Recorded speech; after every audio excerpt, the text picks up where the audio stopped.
भगवंत सर्व ठिकाणी असला तरी काही वस्तूंमध्ये विशेष रूपाने प्रकट होतो.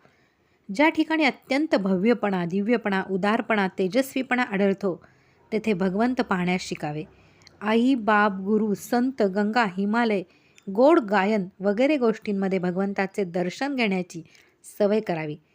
जेथे मोठी दया, क्षमा, शांती आहे तेथे ईश्वर खात्रीने आहे. अशा प्रकारे सज्जनांमध्ये भगवंताला पाहता पाहता नंतर दुर्जनांमध्ये देखील तो दिसू लागेल. जो भगवंत रामात तोच रावणात आणि जो कृष्णात तोच कंसात आहे अशी खात्री झाली की जगाकडे पाहण्याची आपली दृष्टीच साफ बदलून जाईल. परंतु हे सर्व घडून येण्यास आपल्या स्वतःच्या आतमध्ये असणाऱ्या भगवंताला शोधून काढला पाहिजे. त्यासाठी नाम घेऊन मन निर्वासन करण्याचा प्रयत्न करावा. चैतन्य स्मरण 1988. संकलन श्री प्रसाद वामन महाजन.